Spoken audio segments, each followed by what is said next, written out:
Please repeat after me. I, Sergio Gore. I, Sergio Gore. Sergio গোর তিনি যুক্তরাষ্ট্রের president Donald ট্রাম্পের বিশেষ সহকারী এবং সহচর। ভারতে নিযুক্ত আমেরিকার রাষ্ট্রদূত। ডোনাল্ড ট্রাম্প প্রশাসনে বেশ গুরুত্বপূর্ণ দায়িত্ব পালন করেন। এই মার্কিন দূতের ঢাকা আগমন ঘিরে কেন এত আলোচনা? ঢাকার কাছে কি চাইতে এসেছেন তিনি? চায়না এবং ঢাকার সম্পর্ক যখন বাড়ছে, তখন তারেক রহমান সরকারের জন্য বেশ অস্বস্তিকর হয়ে উঠেছে সার্জিও গোরের ঢাকা আগমন। মূলত তিনটি বিষয় সামনে আসছে তার আগমন ঘিরে। প্রথমত, চায়না এবং বাংলাদেশ করিডোর নিয়ে ঢাকার অবস্থান পর্যবেক্ষণ করা।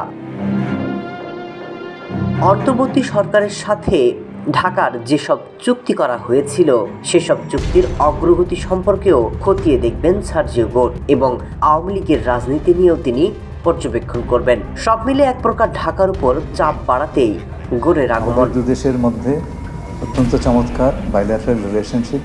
প্রধানমন্ত্রী তারেক রহমান এবং পররাষ্ট্রমন্ত্রী ডক্টর খলিলুর রহমানের আন্তর্জাতিক যোগাযোগের চীন, রাশিয়া, তুরস্কের সাথে আলোচনা। এরপরই যুক্তরাষ্ট্রের এই সফর ইঙ্গিত দেয় যে ওয়াশিংটন বাংলাদেশের রাজনৈতিক ভারসাম্য বজায় রাখতে চায়।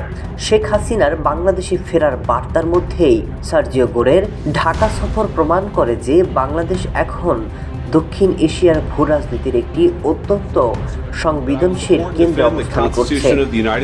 That I will support and defend the Constitution of the United States. মার্কিন যুক্তরাষ্ট্র একদিকে নতুন সরকারের সাথে সুসম্পর্ক এবং সহযোগিতা এগিয়ে নিতে চায়, অন্যদিকে শেখ হাসিনাকে ঘিরে তৈরি হতে যাওয়া যে কোনো সম্ভাব্য রাজনৈতিক অস্থিরতার উপর গভীর চোখ রাখছে ওয়াশিংটন।